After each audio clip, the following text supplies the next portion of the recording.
High, আপনারা সবাই ভালো আছেন তো? আজকে মেয়েকে নিয়ে একটু বাইরে বের হয়েছিলাম। মানে মেয়ের একটা অডিশন ছিল, তো বিকেলের দিকে আমি আর মেয়ে ওই অডিশনের উদ্দেশ্যে রওনা হয়েছে।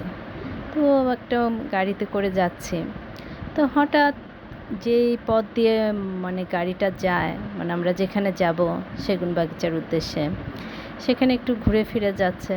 তো ঠিক আছে, যেতেই পারে। তো জায়গায় জায়গায় দেখি জ্যাম। তা আমার আর খেয়াল ছিল না যে আজকে কোটা আন্দোলন ছিল। তো এত জ্যাম দেখে ভেবেছি বাংলাদেশের রোডঘাট তো জ্যাম থাকবে, এটা আর কোনো ব্যাপারই না। তো দীর্ঘক্ষণ ধরে বসে আছি, মানে সময় যেন আর শেষ হচ্ছে না। দেখতেই পাচ্ছেন মেয়ে ঘুমিয়েও গেছে। তো যাই হোক, বসার পর যখন ড্রাইভার বলে দিল যে আর গাড়ি যাবে না, নেমে যেতে হবে কারণ বাজারের কাছে এসে, তো আর কি করা, ভাবলাম যে একটা রিক্সা কিংবা অটো নিয়ে যাব সেই জায়গাতে যেখানে অডিশন দিবে মেয়ে।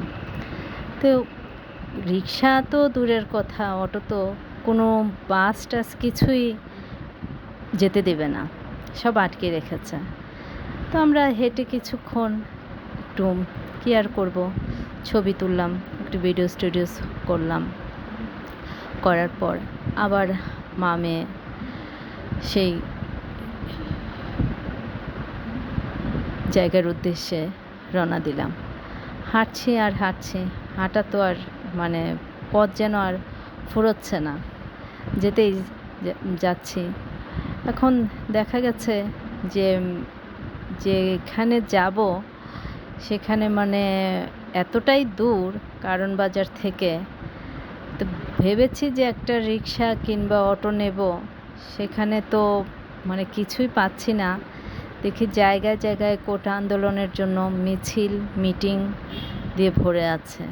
মানে খুব একটা বিপাকে পড়ে গিয়েছিলাম, মানে কখনো এরকম সিচুয়েশনে পড়িনি। তো তার কি করা, হাঁটতে হাঁটতে মানে পা যেন একদম ভেঙে আসছে, কখনো এমন হাঁটা হাঁটিনি। তো যাই হোক, তারপর আমরাও ওইখানে যে পৌঁছালাম, সেখানে অডিশন দেওয়া হলো।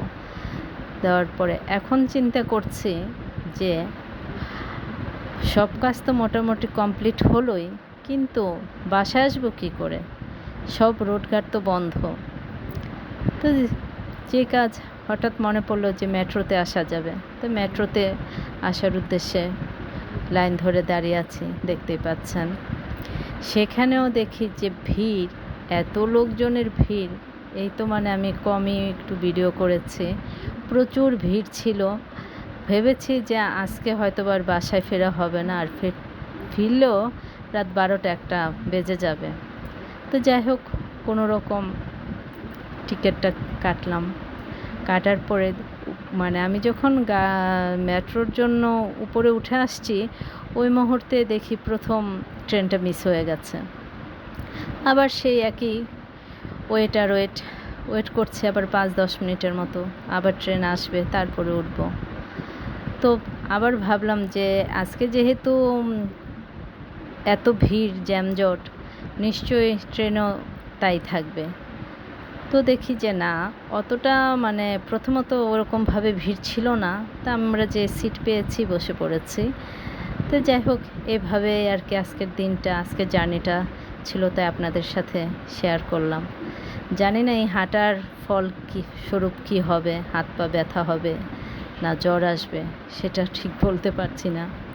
তো আপনারা সবাই ভালো থাকবেন, সুস্থ থাকবেন। বাই।